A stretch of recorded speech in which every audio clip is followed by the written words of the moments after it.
রাসূলুল্লাহ সাল্লাল্লাহু আলাইহি সাল্লামের একজন সাহাবী একদিন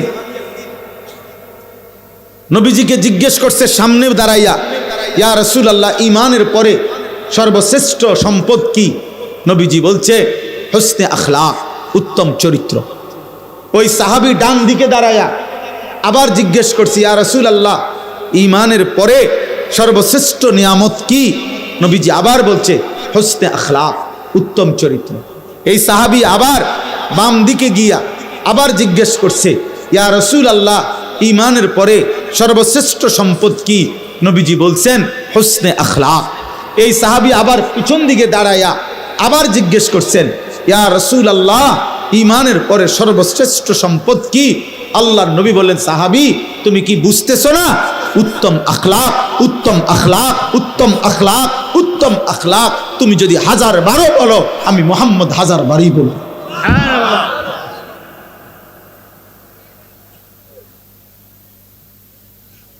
যার আখলাক নাই তার জীবনে কিচ্ছু নাই রে আব্বা।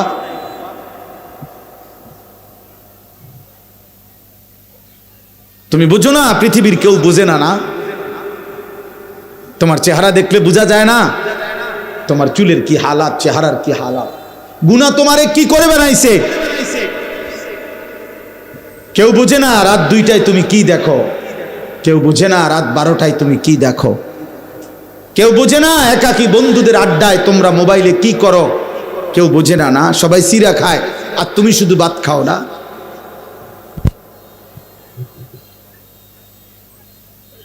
তুমি শুধু চালাক এই পৃথিবীতে, না, আর বাকি সব বোকা। হে যুবক, মনে রাখো, তোমার মোবাইল দিয়া, তোমার কথা দিয়া, তোমার আখলাক দিয়ে তুমি যতগুলো ছেলেকে নষ্ট করতেছ, আল্লাহর কসম, ওদের জীবনের সমস্ত গুনার সমপরিমাণ শাস্তি নাফরমান তোকে ভোগ করতে হবে। তোর মোবাইল থেকে যত ছেলে উলঙ্গ ছবি আর বেহায়া ছবি দেখছে, যতজনকে নষ্ট করার পিছনে তোমার অবদান ছিল, খোদার কসম, আল্লাহ ওয়াদা দিছে, লাহুম আযাবুন আলীমুন ফিদ দুনিয়া ওয়াল আখিরাহ। আমি আল্লাহ এমন নাফরমান যে অশ্লীলতা ছড়িয়ে দিল, বেহায়াপনা ছড়িয়ে দিল, অসভ্যতা ছড়িয়ে দিল, আমি তাকে দুনিয়াতেও আযাব দেব, আখিরাতেও আযাব। আমি তোকে অপমান করব, আমি তোর বংশে পর্যন্ত অপমান করব। এজন্য কোনো নাফরমান পাপী আর কোনো দিন মানুষ নামে পৃথিবীতে উচ্চারিত হয় না। বা পরে আজীবন মানুষ পাপের নামে ডাকে।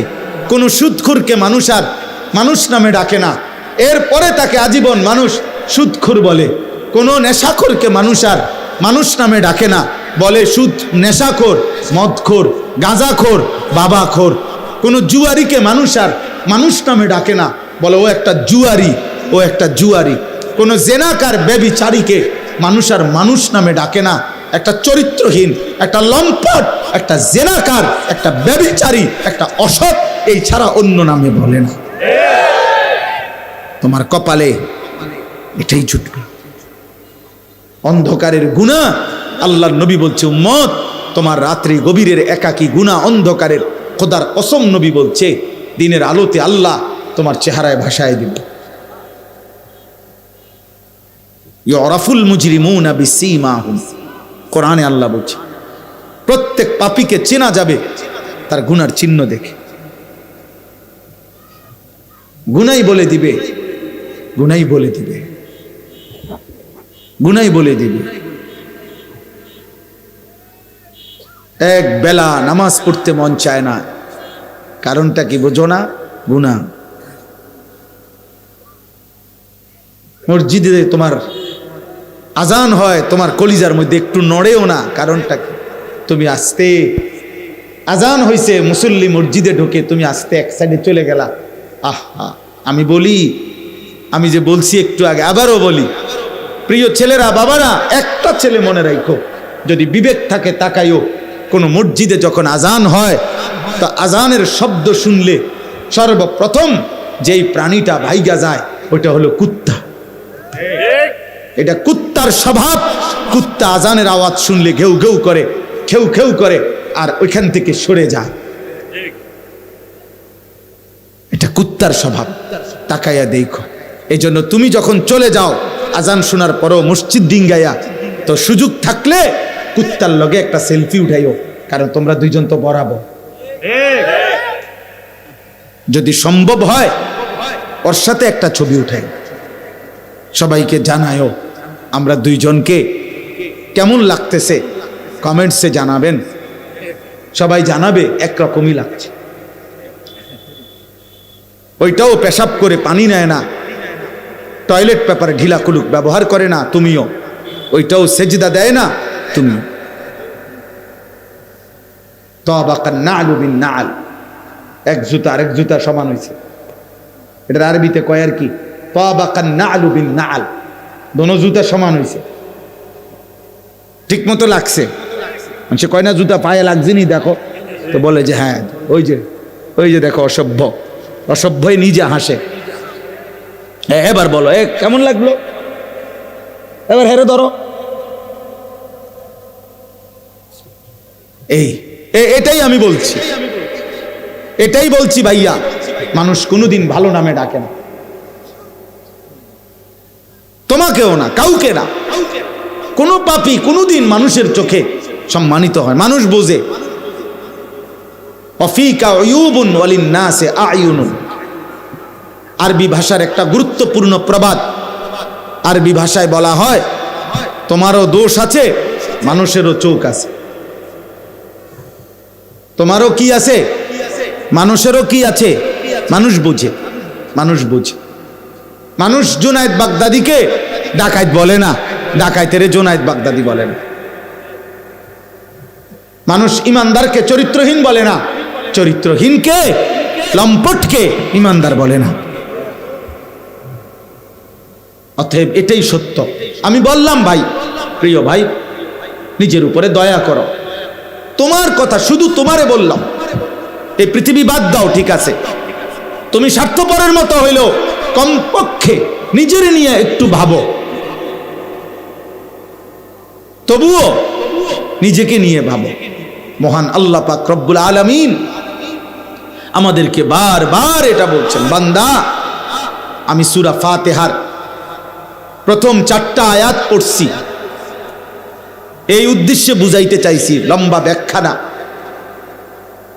শুধু এই ছোট্ট কথাটাই বলতে চাইছি যে আল্লাহ তাআলা আমাদেরকে শুরুতে বলছে সূরা ফাতিহা, প্রতিনিয়ত বলছে, প্রতিদিন আমাদের জবান দিয়া, সেই সকাল, ফজর, জোহর, আসর, মাগরিব, এশা, প্রত্যেক রাকাতে আল্লাহ আমাদের মুখ দিয়া উচ্চারণ করায় আলহামদুলিল্লাহ সূরাটা, এতবার বলায়, এতবার, যেন বান্দা 1 মিনিটের জন্য ভুলে না যাও। ভুললে বিপদ আছে রে বান্দা। এই জন্য আল্লাহ বলছে সকালে বলো আলহামদুলিল্লাহ, দুপুরেও বলো, বিকালেও বলো, সন্ধ্যায়ও বলো, রাতেও বলো, আউয়াবিন পড়লেও বলো, এশরাক পড়লেও বলো, চাষ্ট পড়লেও বলো, তাহাজ্জুদ পড়লেও পড়ো, 5 ওয়াক্ত নামাজ পড়লেও বলো, যত নফল পড়বা আলহামদুলিল্লাহ পড়ো, যত সুন্নত পড়বা আলহামদুলিল্লাহ পড়ো, ওয়াজিব নামাজ পড়বা আলহামদুলিল্লাহ পড়ো, ফরজ নামাজ পড়বা আলহামদুলিল্লাহ পড়ো। বান্দা ভুইলো না, এটা তোমার খুব দরকার, খুব দরকার, খুব দরকার, খুব দরকার, বারবার দরকার, মনে রাখা দরকার, ভুলে না যাওয়া দরকার। কি বলতে চাইছে আল্লাহ প্রথম 3 আয়াতে আমাদের কাছে সংক্ষেপে আল্লাহ তাআলা একটা ভারসাম্যপূর্ণ কথা বলছে। আলহামদুলিল্লাহি রাব্বিল আলামিন, আল্লাহ বলছে বান্দা সমস্ত প্রশংসা আল্লাহর জন্য। কেন আল্লাহর জন্য সব প্রশংসা?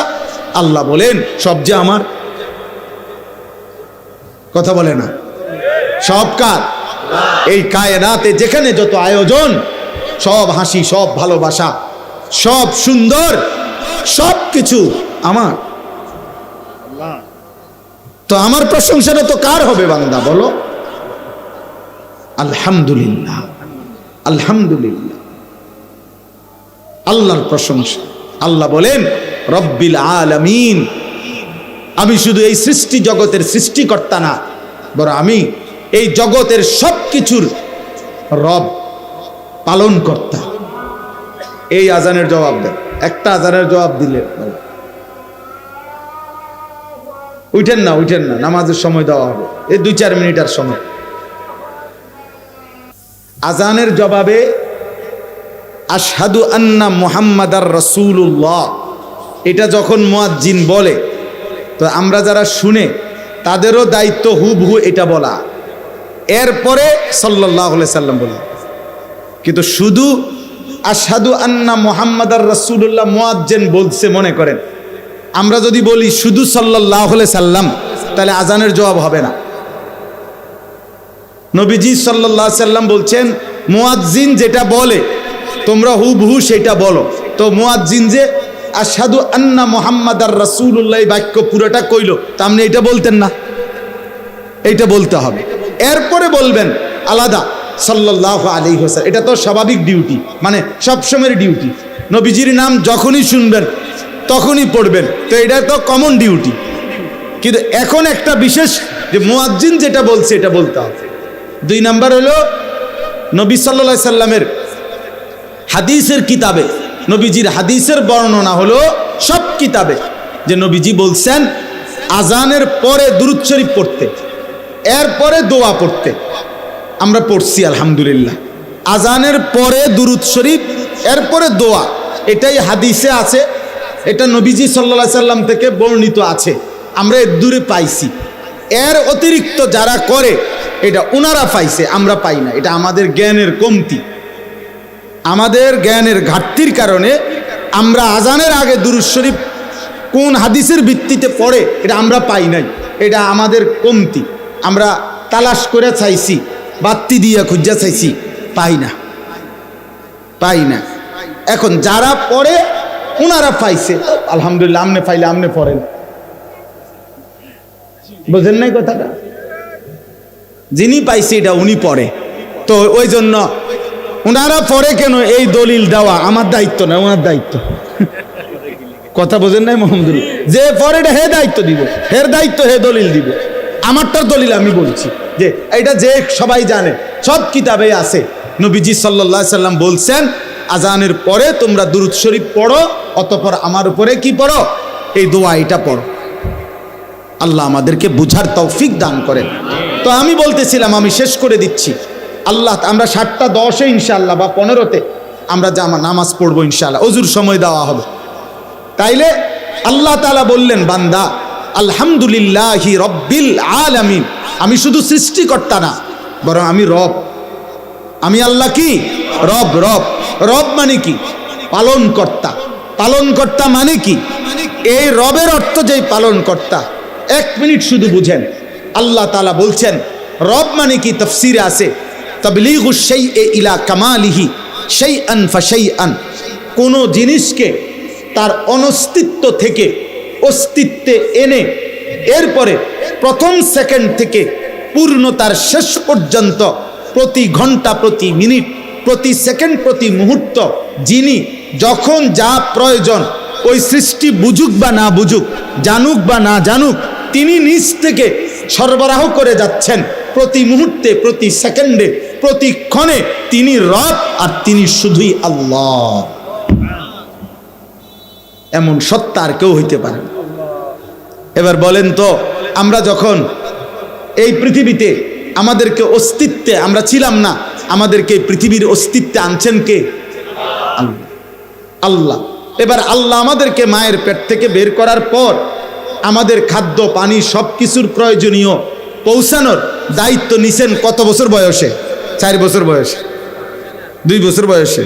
কখন থেকে? সৃষ্টির প্রথম মুহূর্ত থেকে। প্রথম মুহূর্ত। আল্লাহ এই দায়িত্ব ছেড়ে দিবেন কোন বছর? 40 বছর পরে, 35 বছর পরে। সুবহানাল্লাহ। আমার মৃত্যুর সেকেন্ড পর্যন্ত এবং মৃত্যুর পরেও তিনি কখনোই তার বান্দাকে ছেড়ে দেবেন না, ছেড়ে দেবেন। এই জন্য আল্লাহ বলেন আমি এমন রব, যে রব তুমি জানো না কখন কি লাগবে, আমি পৌঁছাচ্ছি। তুমি ঘুমায় গেছো, তোমার বাড়ির একটা বদনা বাথরুমের, এটা পর্যন্ত তুমি বাথরুমের ভিতরে লাগাইয়া সিটকারি লাগাইয়া দিছ যাতে বদনা কেউ চুরি না করে। আল্লাহ বলে বান্দা 30 শতক জমির মধ্যে যে ফসল ফলাইলা, সাইডে দিয়ে কোনো বাউন্ডারি ওয়াল দিলা না, উপরে কোনো চালও দিলা না, দরজাও দিলা না, সিটকারিও লাগাইলা না, তালাও দিলা না, এত বড় বিস্তীর্ণ ক্ষেত কার কাছে রাইখা গেল?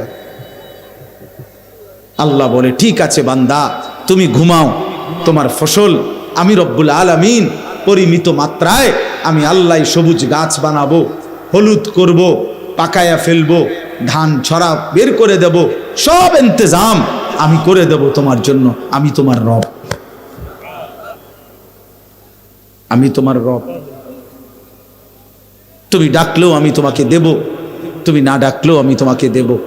তুমি আমারে সেজদা করলেও আমি তোমাকে খাওয়াবো, সেজদা না করলেও খাওয়াবো। আমার গোলামি করলেও আমি মুখে খাবার তুলে দেব বান্দা, আমার গোলামি না করলেও খাবার তুলে দেব আমি। তুমি জানো না বান্দা, তোমার খাবারের এক লোকমা খাবার তোমার মুখে পৌঁছাইতে গিয়ে আমি আল্লাহ আমার এই পুরা সৃষ্টি জগৎটাকে ব্যবহার করতে হয়েছে। আসমান যদি এক অংশ কম হইতো তাইলে এই পৃথিবীর আকাশ ঠিক থাকতো না, জমিনের এক পাশ যদি না থাকতো তাইলে এই পৃথিবীর ঠিক থাকতো না। সূর্য যদি একদিন উঠা বন্ধ থাকতো তো তোমার জীবনের কোনো আয়োজন স্বাভাবিক হতো না। যদি চাঁদ উঠা বন্ধ হতো তো পৃথিবীর কোনো আয়োজন স্বাভাবিক থাকতো না। আমি যদি রাত আর দিন না বানাইতাম তাইলে জগৎ সংসার চলতো না। আমি যদি আলো আর অন্ধকার না বানাইতাম তো জগৎ সংসার চলতো না। বান্দা, আমি এই সব কিছুর ইন্তজাম করে আমি আল্লাহ তোমার একটা একটা প্রয়োজন আমি পূরণ করছি। সেই আমি যদি একটা সেজদা না পাই, আমি যদি একটা গোলামি না পাই, এর চাইতে বড় অকৃতজ্ঞতা আর কি হতে পারে? আর কি হইতে পারে আব্বা? सारे दुनिया तेरे लिए, तू सिर्फ मेरे लिए। আল্লাহ বলছে বান্দা तमाम দুনিয়া তোমার জন্য, তুমি শুধুই আমার জন্য, আমার জন্য। আমি তোমার কাছে একটা সেজদা চাই, আমি তোমার একটা শুকরের বাক্য চাই, আমি তোমার জবান দিয়ে শুনতে চাই যে তুমি বলবা আলহামদুলিল্লাহ। আল্লাহ আপনি খাওয়াইছেন, আপনি পড়াইছেন, আপনি ঘুম দিছেন, আপনি জাগায় দিছেন, আলহামদুলিল্লাহ। আলহামদুলিল্লাহিল্লাযী আহইয়ানা বা'দা মা আমাতানা, গুফরানাকা আলহামদুলিল্লাহিল্লাযী। আল্লাহ পায়খানা যদি জমে থাকতো পেটে আমি বাঁচতে পারতাম না, পেশাব যদি আটকায় যায় মাওলা আমি বাঁচবো না। আপনি আমার পেশাব, আপনি আমার পায়খানা পরিমিত মাত্রায় আমার শরীর থেকে বের করে দিয়েছেন, আলহামদুলিল্লাহ। আপনার শুকর মাওলা। আলহামদুলিল্লাহ জীবন এমন এক শব্দ বাবা, যে শব্দ মানুষের জীবন বদলে দেয়, প্রতি মুহূর্তে আল্লাহর দিকে ফিরাইয়া দেয়। এই জন্য আল্লাহ বলছে বান্দা আমি গোটা সৃষ্টি জগৎ লালন পালন করি, তোমাকেও লালন পালন করি, অতএব সব প্রশংসা প্রাপ্য কে? আল্লাহ। এবার আল্লাহ বলেন আর রহমানির রাহিম। আমি কারো চাপে পড়ে, কারো বাধ্য হয়ে, নিরুপায় হয়ে, কারো ভয়ে, কারো ক্ষমতার ডরে আমি আল্লাহ রিজিক দিচ্ছি না, লালন পালন করছি না, বরং আমি রহমান, আমি দয়ালু, আমি দয়ার সাগর, মহাসাগর, আমি পরম করুণাময়, আমি মেহেরবান। এই দয়ার কারণে, মায়ার কারণে আমার গোটা সৃষ্টি আমারে ডাকলো খাওয়াই, না ডাকলো খাওয়াই, সেজদা দিলেও দেই, না দিলেও দেই। এবার আল্লাহকে যদি বলেন আল্লাহ, এবার আল্লাহ বলে মালিকি ইয়াউমিদ্দিন। এই ভাই শেষ কথা শুনেন, আল্লাহ বলে বান্দা তবে দুনিয়া তো আমি দয়া মায়া করে ডাকলেও দেই, না ডাকলেও দেই, কিন্তু এই কথা মনে করে তুমি ভেবো না আমি এভাবেই ছেড়ে দেব, আমি খুব দয়া দেখাচ্ছি বলে তুমি মনে করো না আমি আল্লাহ আর কিছু বলবো না। না, আল্লাহ ভারসাম্য করে দিছে, ব্যালেন্স করে দিছে। মালিকি ইয়াউমিদ্দিন, আমি কিন্তু সাথে সাথে বিচার দিনের মালিক, আমি কিন্তু বাদশাহ, আমি কিন্তু রাজাধিরাজ, আমি কিন্তু সবচেয়ে ক্ষমতাধর। আমি দুনিয়ার জমিনে দয়া করে যত কিছু দিছি এই সব কিছুর একটা একটা বিন্দু, একটা নিঃশ্বাস, একটা চোখের পলক আমি হিসাব নেব, হিসাব। আজ সব দিলাম, সেদিন সব হিসাব নেব।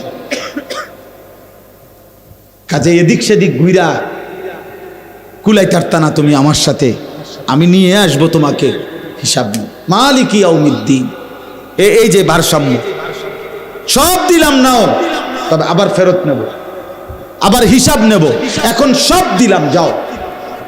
এই জন্য শেষ কথা হলো আল্লাহ আমাদেরকে এটা শিখাইছে বান্দা, যেহেতু তুমি বুঝো যে আমি সব দিছি দেব, কিন্তু আমি কিন্তু সব হিসাবও নেব। যিনি বাদশাহ তিনি পুরস্কার যেমন দেন তিনি শাস্তিও দেয় না? হ্যাঁ, আমি মালিক, আমি মালিক, আমি বাদশাহ, আমি রাজাধিরাজ, আমি বিচার দিনের মালিক। আমি যেমন পুরস্কারও দেব তেমন শাস্তিও দেব। অতএব শেষ কথা হলো, আল্লাহ বলে বান্দা অতএব যদি এটা বুঝে থাকো তাহলে তুমি বিবেক দিয়ে এটা বুঝে নাও, ইয়্যাকা না'বুদু ওয়া ইয়্যাকা নাস্তাঈন। অতএব তোমার উচিত দিল থেকে আল্লাহকে কথা বলা যে আল্লাহ, যেহেতু আপনি আমাকে সব দিয়েছেন, এই হিসাবেই আপনি আমার কৃতজ্ঞতা পাওয়ার উপযুক্ত। আবার সাথে সাথে এই ভয়ও দেখাইছেন যে আপনি হিসাব নিবেন, কাজে এই হিসাবেও আমি উল্টা পাল্টা করা ঠিক হবে না। অতএব আমি মেনে নিচ্ছি, আমি আপনার গোলামি করব।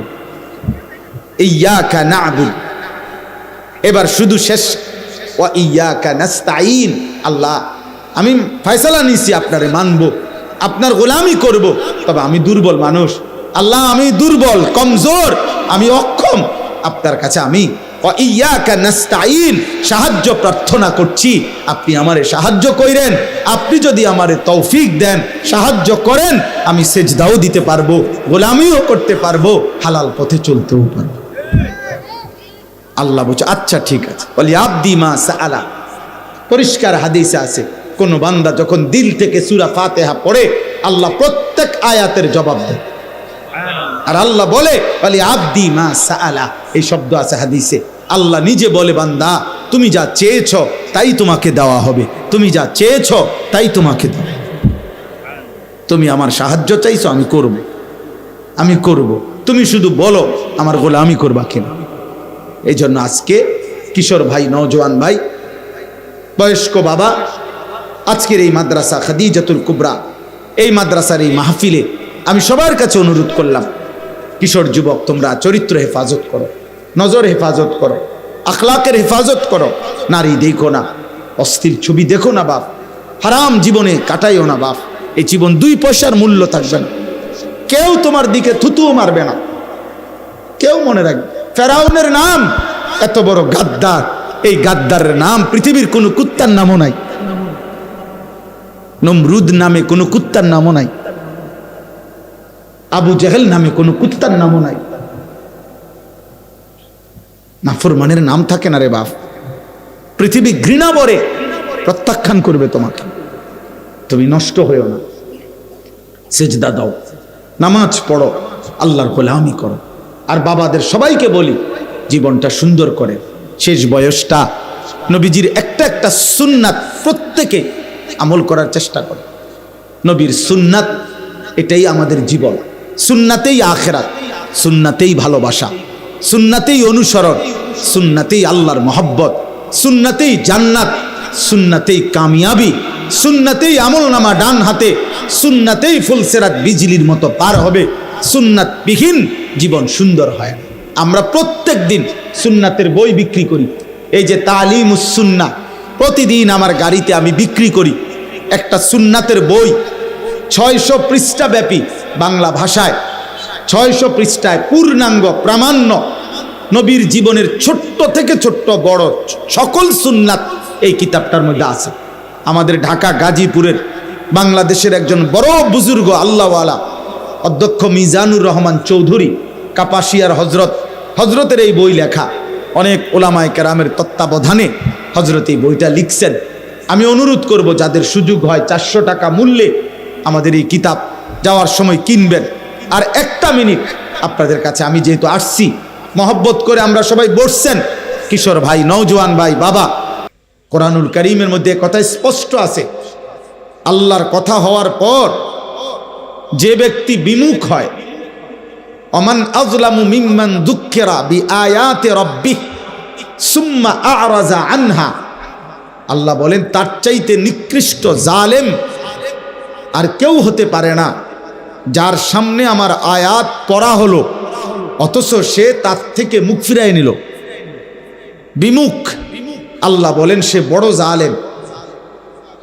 ইন্না মিনাল মুজরিমিনা মুনতাকিমুন, আল্লাহ বলছে এমন জালেম থেকে আমি আল্লাহ নিজে প্রতিশোধ নেব। কোরআন শরীফের আয়াত। ওর থেকে আমি প্রতিশোধ নেব। এটা আল্লাহর ওয়াদা। এটা ভয়ানক ব্যাপার।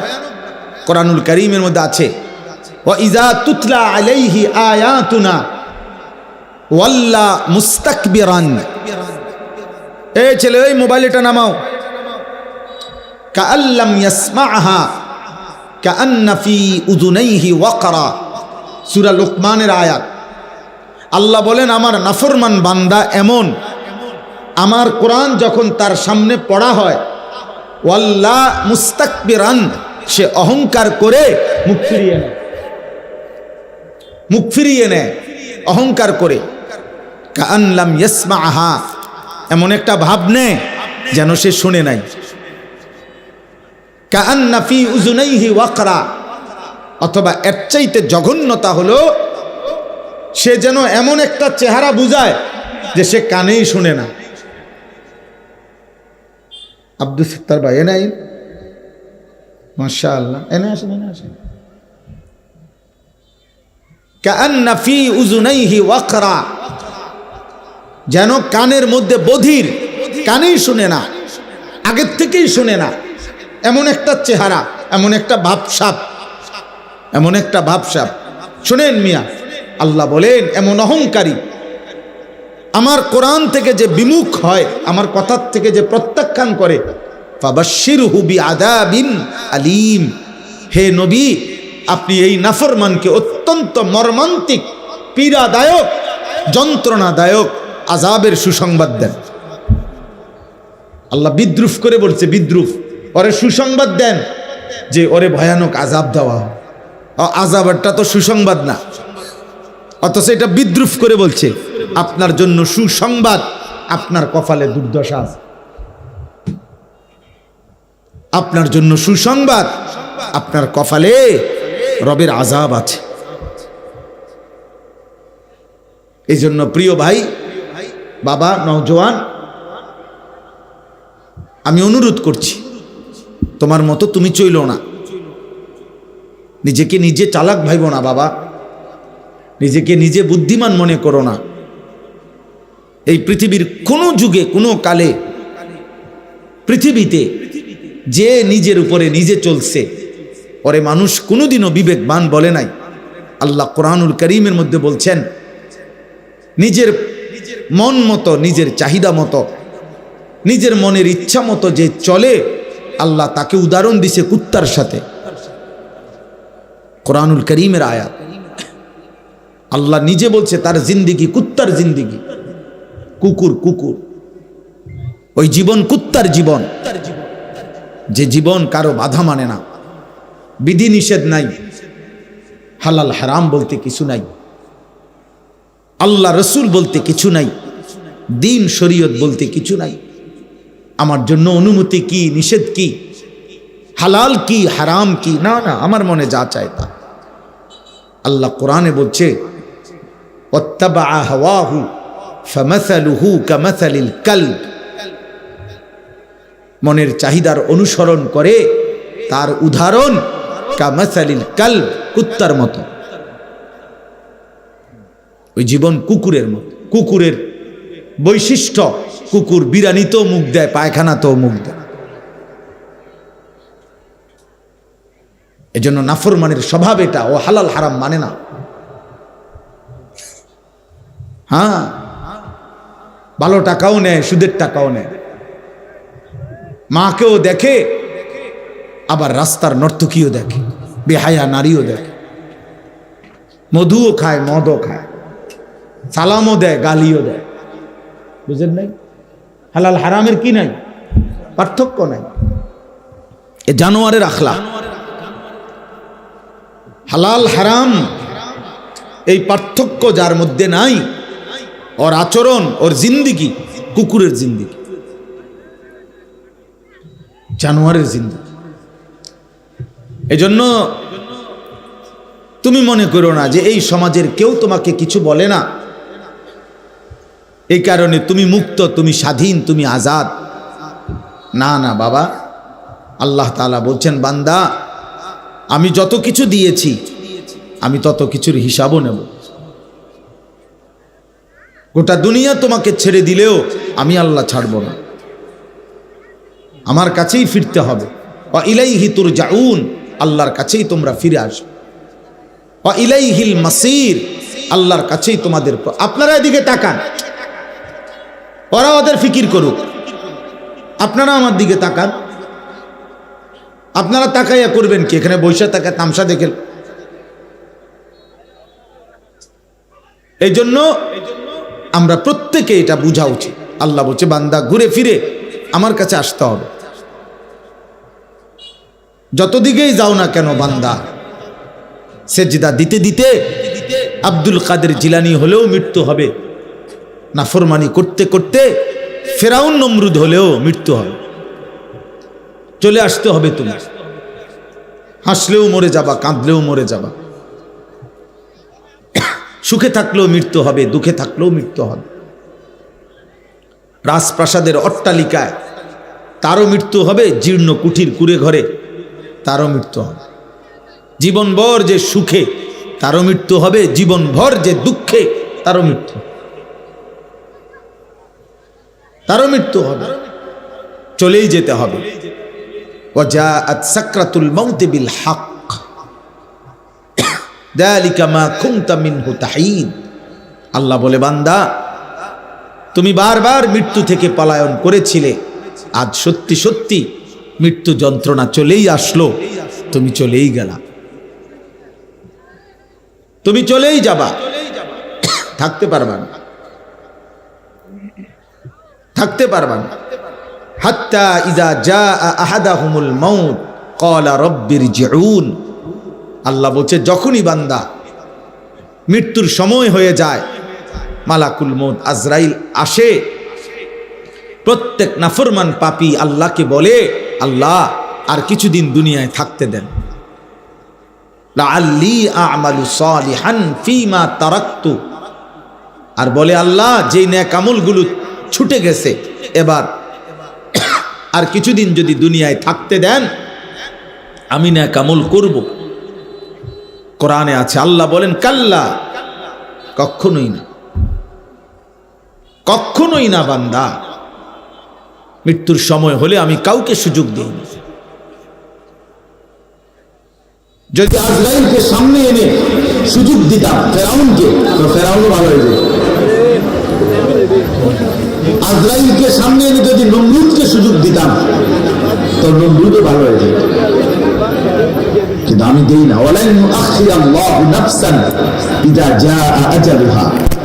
আল্লাহ বলেন আমি কোন প্রাণ, কোন আত্মা, একটা পিঁপড়া, একটা মশা, একটা মাছিকেও তার নির্ধারিত মৃত্যুর সময়ের অতিরিক্ত 1 সেকেন্ড আমার জমিনে থাকতে দেই না।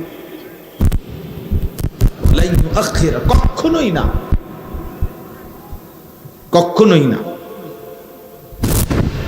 এর জন্য আজকে কিশোর নওজোয়ান ছেলে তোমাদের কাছে, তোমাদের বিবেকের হাতেই তোমাদেরকে ছেড়ে দিলাম। একটা পর্যায়ে তোমরা এসে এমন একটা বয়সে পৌঁছ, 16 বছর, 18 বছর, 20-22 বছর, অনেক ছেলে তোমরা বাঁধন হারা, বাবা মা, আল্লাহ, রসুল, ইসলাম, কোরআন, কোনো কিছুই তোমরা ধার ধারছ না। কিন্তু তুমি মনে রাখো এটা শেষ কথা না। তোমার মতো যৌবন তোমার দাদারও ছিল, তোমার বাবারও ছিল। যৌবনের ঘোড়া অনেকেই দৌড়াইছে, শেষ পর্যন্ত একদিন হয়তো কবরে নয়তো বৃদ্ধকালে। কিন্তু অধিকাংশ ছেলেই মাগরিবের নামাজ পড়ে না। চেহারা দেখেই বোঝা যায় বেনামাজি অসভ্য, বেনামাজি বেয়াদব, বেনামাজি গাদ্দার, বেনামাজি অহংকারী। গাদ্দারের চেহারা দেখলেই চেনা যায়, সভ্যের চেহারা দেখলেই চেনা যায়, বেয়াদবের চেহারা দেখলেই চেনা যায়, অহংকারীর চেহারা দেখলেই চেনা যায়। ও আল্লাহর দুশমন। যারা আজকের মাগরিব একটা সেজদাও দিলা না, তুমি আল্লাহর দুশমন, তুমি রসুলের দুশমন, তুমি কোরআনের দুশমন, তুমি ইসলামের দুশমন।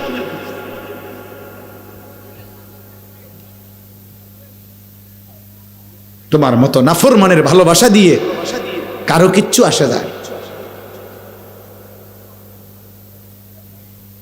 কারো কিচ্ছু আসে যায় না। বক্তার কোনো ফায়দা নাই। আমারে 1 কোটি মানুষ চিনলো, আমার কবরের আযাব মাফ হবে না। আমারে 10 কোটি মানুষ চিনলো, তোমার কবরের আযাব মাফ হবে না।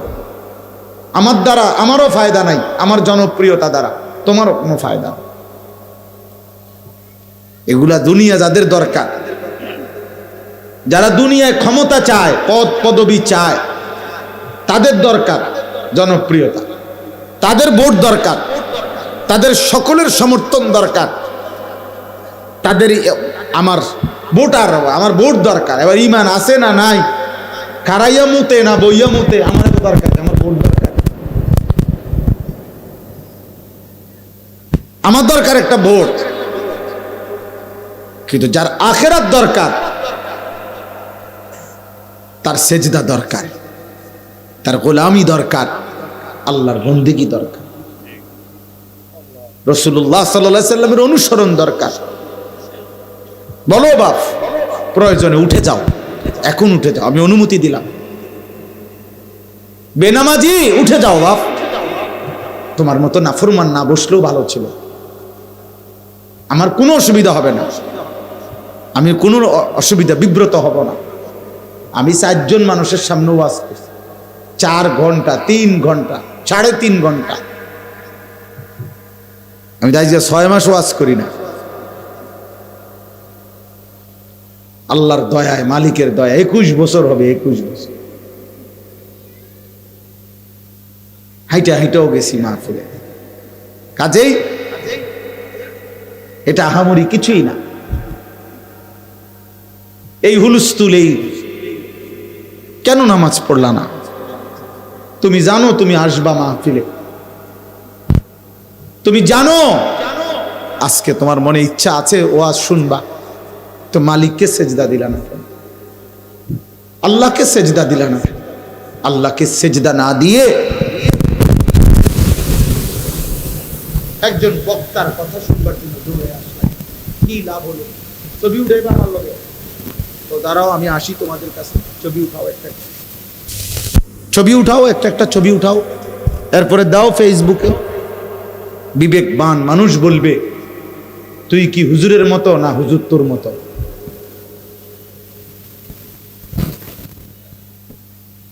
কি বুঝাইতে চাচ্ছ? হুজুরের লগে ছবি উঠাইয়া কি হুজুর তোমার মতো না তুমি হুজুরের মতো? এটা আগে বলো। যদি কারো বিবেক থাকে সে এটা বলবে।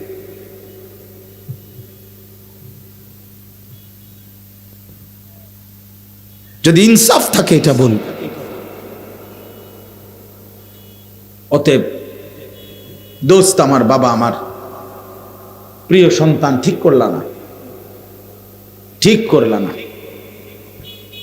সব গাদ্দারির শেষ আছে। এই পৃথিবীর তোমার চাইতে বড় অহংকারী, মুতাকাব্বির, তোমার চাইতে বড় ক্ষমতাধর, তোমার চাইতে বড় বাহাদুর, তোমার চাইতে বড় অহংকারী বারবার আল্লাহকে বৃদ্ধাঙ্গুলি দেখাইছে। সকালে একবার রব ডাকছে হাইয়া আলাস সালাহ, বুড়া আঙ্গুল। দুপুরে একবার হাইয়া আলাস সালাহ, বুড়া আঙ্গুল। আসরে একবার, বিকালে একবার, সন্ধ্যায় একবার, রাতে। প্রতিবার নাফরমান বলছেন না না যাব না, নামাজ যাব না, যাব না, যাব না। আল্লাহ বলছে আও না বান্দা, এটা কামিয়াবির রাস্তা। এই সেজদার মধ্যে শুধু সেজদা না, সফলতা, কামিয়াবি, কামিয়াবি আছে এখানে, সফলতা আছে এখানে, দুনিয়া আখিরাতের সব প্রয়োজন পূরণ হবে এখানে। নাফরমান বান্দা বলে না আমার লাগবে না। আল্লাহ আমার বন্ধু, যে আমার 1 কাপ চা খাওয়ায় আমি তার প্রতি কৃতজ্ঞ। যে আমার একটা বন রুটি খাওয়ায় আমি তার সাথে 3 ঘন্টা হাঁটতে রাজি। যে আমাকে এত বড় সৃষ্টি দিয়ে লালন পালন করে আমি তাকে একটা সেজদা দিতে রাজি না। তোর চাইতে নিকৃষ্ট বেয়াদব আর কেউ নাই, তোর চাইতে বড় গাদ্দার আর কেউ নাই। গাদ্দার বেটা তুই, গাদ্দার বেটা। 10 টাকার বন রুটি খাবাইলে তো মানুষ তার সাথে কিছুক্ষণ চলে। যে লোকটা আমার একটা বন আর এক কাপ চা খাওয়াইছে, এক সপ্তাহ পরে যদি ডাক দেয় চল দোস্ত কদ্দুর হাইটা আসি, ও বলবে মাত্র এক সপ্তাহ আগে আমারে একটা বন আর একটা চা খাওয়াইছে, আজগা কেমনে মুখের উপরে মানা করি, আচ্ছা যাই কদ্দুর। 10 টাকার কৃতজ্ঞতা যদি হয় এতটুকু, এত বড় সৃষ্টি জগৎ দিয়ে যিনি আমাদেরকে লালন পালন করছেন তার কোনো কৃতজ্ঞতা নাই?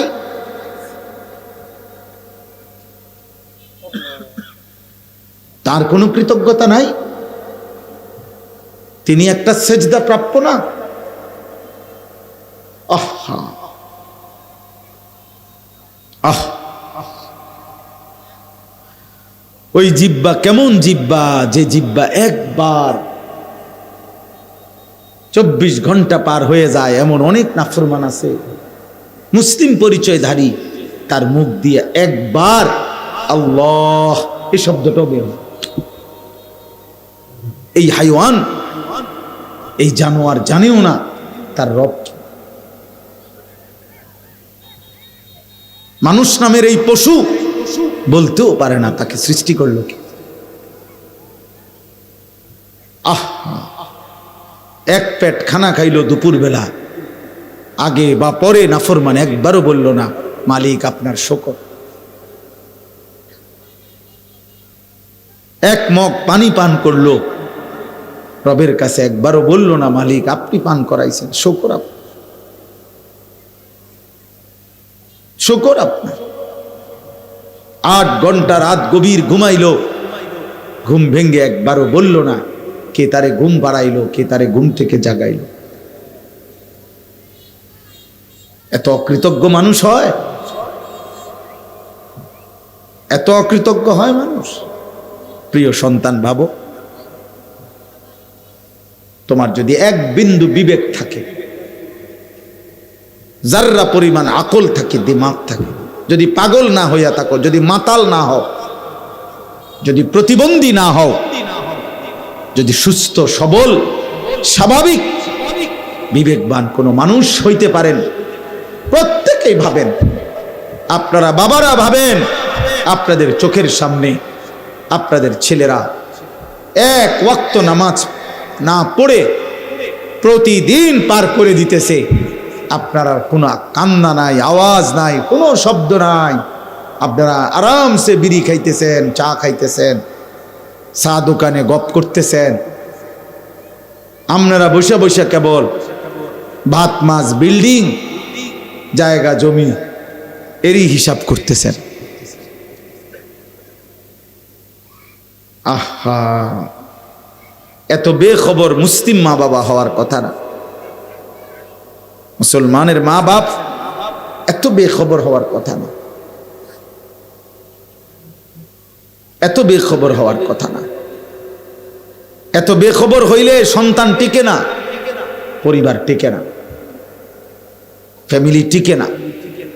কোরআনুল কারীমের মধ্যে আল্লাহ তাআলা আলাদা আলাদা করে ব্যক্তির সংশোধনে কি করতে হবে তা বলছে, ঘরের সংশোধনে কি করতে হবে তা বলছে, পরিবারের সংশোধনের জন্য কি করা উচিত আল্লাহ কোরআনে বলছেন, একটি সমাজের সংশোধনের জন্য কি করতে হবে আল্লাহ তা বলছেন, একটি রাষ্ট্রের সংশোধনের জন্য কি করতে হবে তা আল্লাহ তাআলা বলছেন।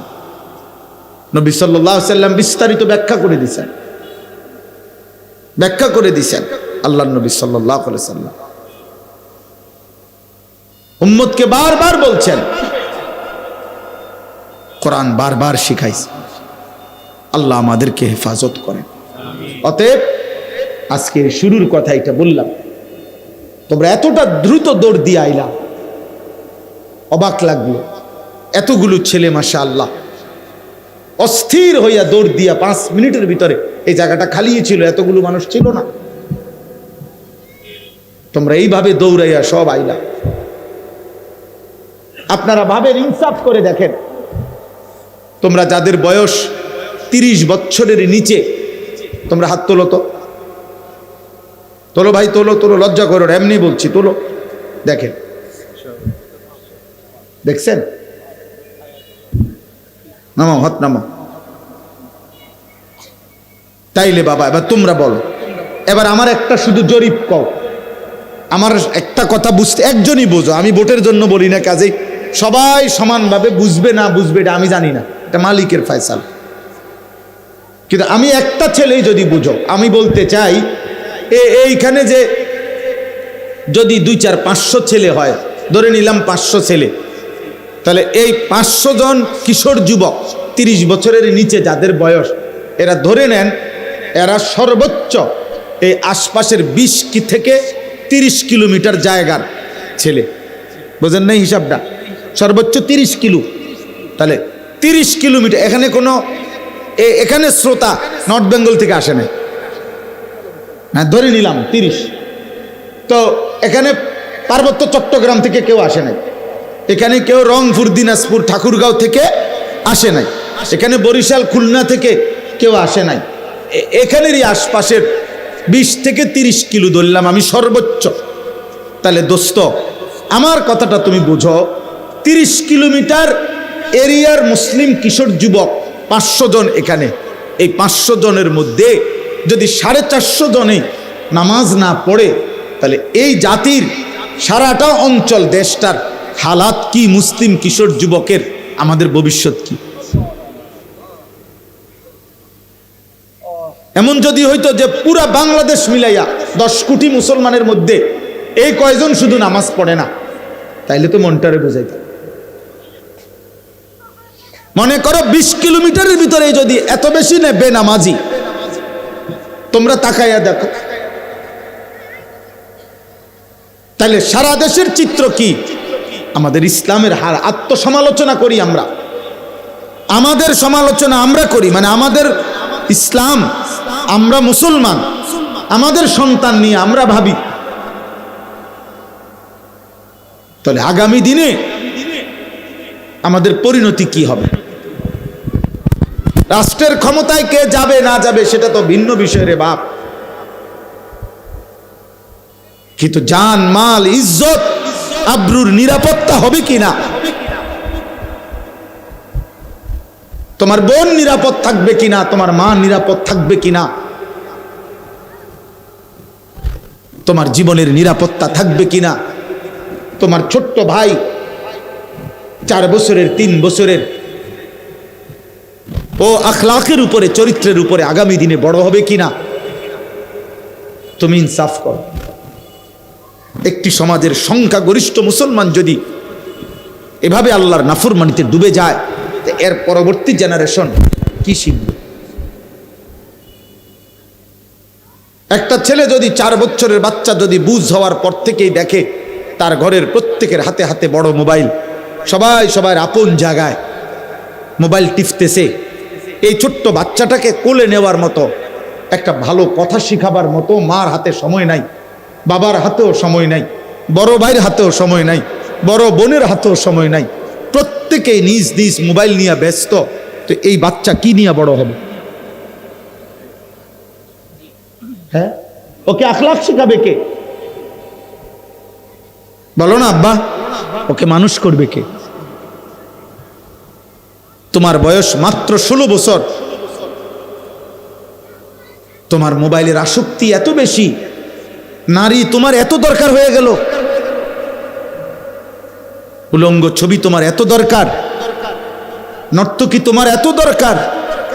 16 বছর বয়সে তুমি নারীর আসক্তি এমন বুঝা লাইলা, মাত্র 18 বছর বয়সে তুমি নর্তকীর মজা এমন পাইয়া লাইলা। আহা, 30 বছর পর্যন্ত তোমার হালাত কি হবে? 40 বছর পর্যন্ত হালাত কি হবে? কোথায় গিয়ে দাঁড়াবে এই গুনাহ? কোথায় গিয়ে দাঁড়াবে?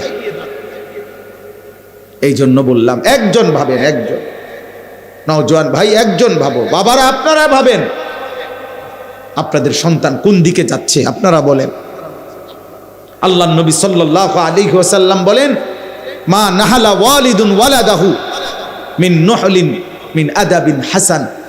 কোন পিতা মাতা, বিশেষ করে কোন বাবা তার সন্তানের জন্য যা রেখে যায়, নবী বলছে সর্বোত্তম যেই হাদিয়া উপঢৌকন রেখে গেল তা হলো আদাবুন হাসান, উত্তম আখলাক, উত্তম চরিত্র, সন্তানের উত্তম আদব আখলাক যে বাবা গড়ে গেল, সেই বাবাই তার সন্তানের জন্য সর্বশ্রেষ্ঠ হাদিয়া উপঢৌকন দিয়ে গেল। রাসূলুল্লাহ সাল্লাল্লাহু আলাইহি সাল্লাম বলছেন, আল্লাহর নবী বলছেন, হুসনে আখলাক